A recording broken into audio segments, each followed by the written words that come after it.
warahmatullahi wabarakatuh. Waalaikumsalam warahmatullahi wabarakatuh. Alhamdulillah, walaupun ini jam ketiga ya, tetap harus semangat. Bapak lihat dulu persiapannya, sudah siap di depan semua? Di kamera baik, sudah siap. Sebelum kita memasuki pembelajaran, alangkah lebih baiknya kita untuk berdoa terlebih dahulu. Ayo, siapa yang mau pimpin doa untuk hari ini? Sebelum kita memulai pelajaran hari ini, alangkah baiknya kita berdoa. Berdoa dimulai.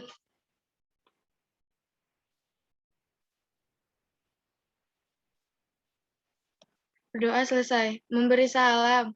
Assalamualaikum warahmatullahi wabarakatuh. Waalaikumsalam warahmatullahi wabarakatuh. Alhamdulillah, terima kasih buat Dwi Imelda yang sudah memimpin doa ya. Pak mau melihat dulu absensinya ya. Baru masuk 19 orang, jadi masih kurang. Semoga yang lain bisa cepat bergabung ya. Bapak mau bahas dulu tentang pembelajaran minggu kemarin ya. Jadi minggu kemarin itu kita sudah membahas tentang konsep seni ya, di mana di situ dijelaskan tentang fungsi, unsur-unsur seni. Kita akan pelajari adalah karya seni rupa 3 dimensi ya, yaitu patung. Adalah setelah melihat beberapa contoh gambar patung dan tayangan di PowerPoint, peserta didik menelaah karya-karya seni patung. Kemudian untuk kompetensi dasar dan manfaat pembelajaran, kompetensi dasarnya adalah memahami konsep seni, mengapresiasi konsep seni, kemudian manfaat pembelajarannya dapat menelaah karya seni patung, dapat menguraikan pengertian dari seni patung, dan dapat membuat sketsa karya seni patung 3 dimensi. Untuk model dan metode pembelajaran, metodenya adalah project based learning, yaitu artinya kita itu pembelajarannya berbasis proyek ya. Di sini terlihat gambar apa?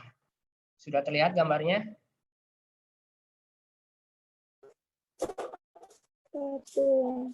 Sudah ya? Gambar apa itu, Neng? Patung. Patung. Dua-duanya patung itu bukan? Ayo, itu patung bukan? Ayo, dipikirkan itu dua-duanya patung bukan? Yang bisa jawab boleh pulang duluan, ayo. Patung apa ukiran ya? Nah, patung sama ukiran. Sudah hampir betul ya. Jadi yang sebelah kiri, di situ ada gambar seperti singa atau harimau. Dan yang sebelah kanan itu seperti apa ya? Bukan Doraemon, itu apa ya? Nah, yang sebelah kiri itu adalah relief ya.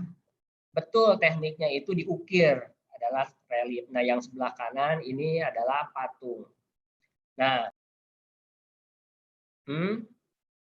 nggak tahu. Nah, kalau relief ya diingat ya. Jadi lumayan nih ada bekal nanti pas pulang. Bahwasanya relief itu karya seni 2 dimensi. Kalau patung itu 3 dimensi.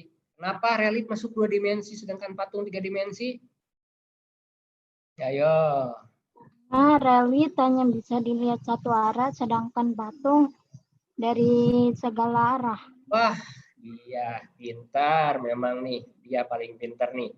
100 poin buat dia ya. Terima kasih, jawabannya tepat. Dari gambar sini bisa dilihat yang paling sebelah kiri atas itu ada gambar Borobudur ya, Candi Borobudur. Dilihat dari segi fungsi patung, Borobudur ini fungsinya apa sih? Kalau dilihat dari gambarnya, fungsi dari Candi Borobudur ini, dari patungnya ya. Ada yang bisa membayangkan? Kalau dilihat dari fungsinya, ini patung kenapa dibuat? Apa? Kejadian sejarah. Bella ya? Yang jawab Bella? Kejadian bersejarah. Nah, iya Pak. Betul Bella, bahwa mereka mengabadikan peristiwa sejarah. Tapi itu bukan yang ini, bukan yang patung Buddha, tapi patung yang ini, yang Garuda, yaitu patung fungsinya sebagai monumen, ya, mengingat sejarah yang masa lampau itu fungsinya. Jadi fungsi patung sudah ketahuan satu, yaitu sebagai monumen. Ya. Nah, kalau yang Buddha ini fungsinya adalah sebagai religi, ya, sebagai ibadah. Jadi patung ini dibuat sebagai religi, begitu. Kita ke bawah, yang gambar pink itu ada angsa atau soang itu. Gambar apa itu? Nah, itu fungsinya apa itu? Itu patung yang gambar apa sih? Yang kakinya panjang itu? Flamingo, Pak. Flamingo. Nah, flamingo. Ini kenapa bikin patung flamingo ini, artinya apa fungsinya? Kenapa ditaruhnya di taman? Ayo, fungsinya buat apa? Hiasan. Hiasan. Ayo, masih kurang tepat lagi. Untuk menambahkan unsur keindahan. Apa? Siapa? Sebut nama biar bisa Alia, Bapak catat namanya. Alia, Pak. Alia. Iya. Apa Alia jawabannya? Untuk menambahkan unsur keindahan. Untuk menambahkan unsur keindahan. Betul. Jadi patung ini di sini kenapa ditaruhnya di taman? Untuk menambah unsur keindahan dalam hal dekorasi. Nah, berarti kita sudah dapat tiga jawaban nih. Yang pertama sebagai sebagai monumen, sebagai religi, kemudian sebagai dekorasi bisa di taman gitu ya. Nah, yang bawah, yang gajah kecil-kecil, itu fungsi patung sebagai apa? Ayo. Hiasan, Pak. Miniatur. Betul, ini sebagai hiasan. Yaitu patung dibuat sebagai kerajinan, ya.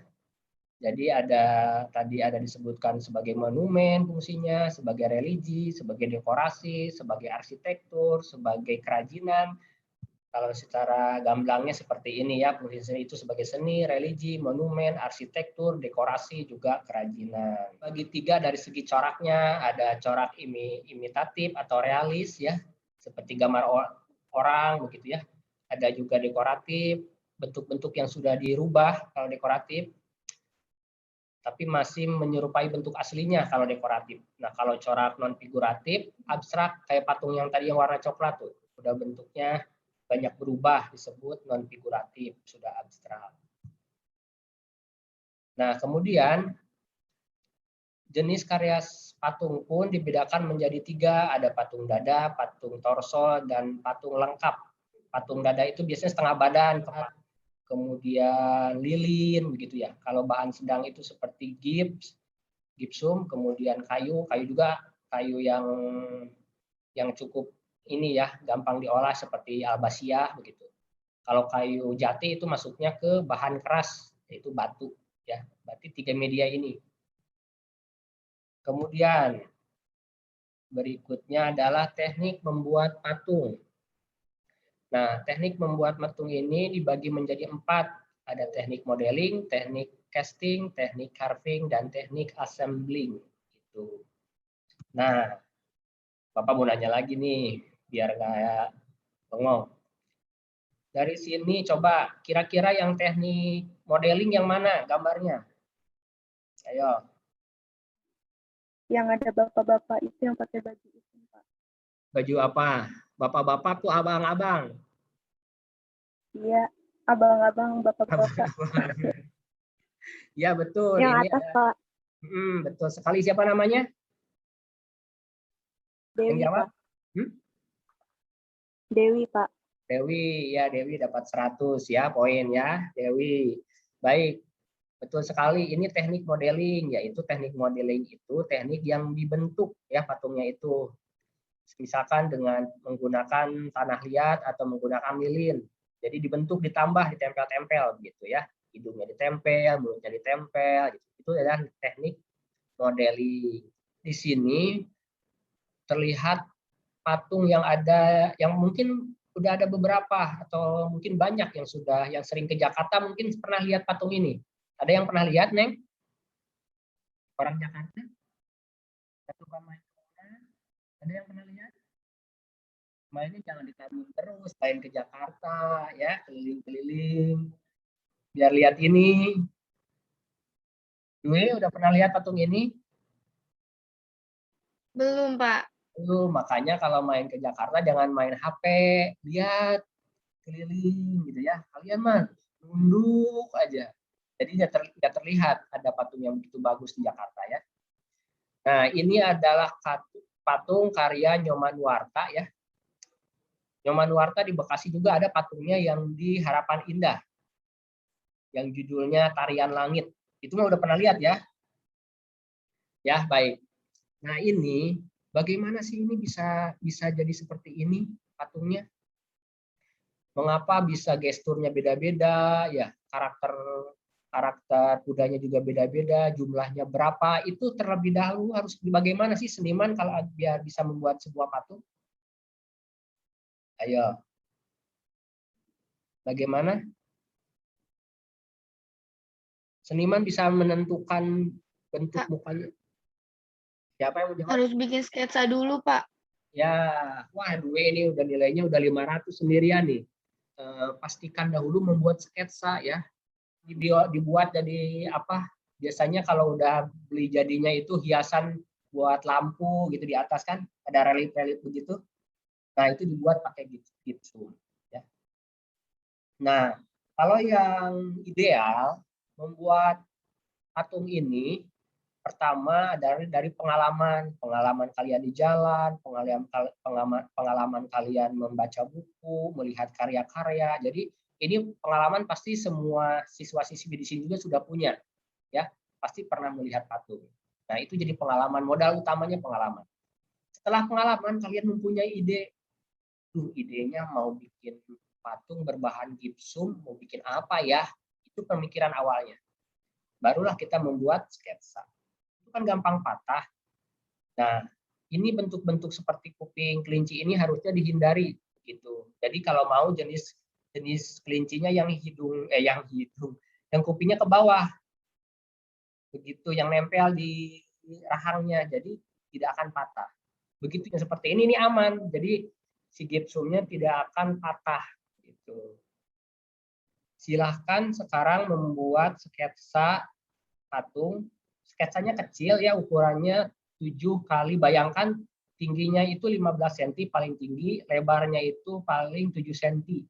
Begitu. Nanti kita juga akan bikin cetakan patungnya seperti apa.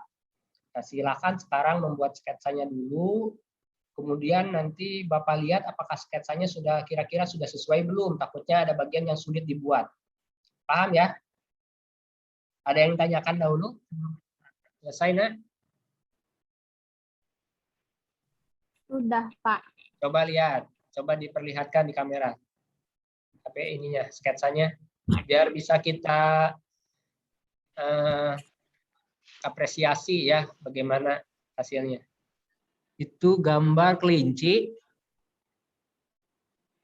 Iya, Pak. Oh iya, bisa ya. Bisa, boleh seperti itu. Yang penting kupingnya tidak ke atas, jadi tidak ada resiko patah gitu ya. Alhamdulillah kita sudah di pembelajaran. Dari materi yang barusan disampaikan, kita dapat mengambil kesimpulan bahwa patung itu adalah jenis karya seni 3 dimensi. Ya. Sedangkan dari fungsinya, patung juga ada beberapa diantaranya sebagai seni, sebagai religi, dekorasi, arsitektur, sebagai monumen, dan sebagai kerajinan fungsinya. Ini alat dan bahan yang harus dipersiapkan di minggu depan, pertemuan minggu depan. Adapun alat-alatnya ini sangat banyak. Ada cutter, wood guard. Alhamdulillah siswa-siswi sekalian, pembelajaran hari ini sudah selesai.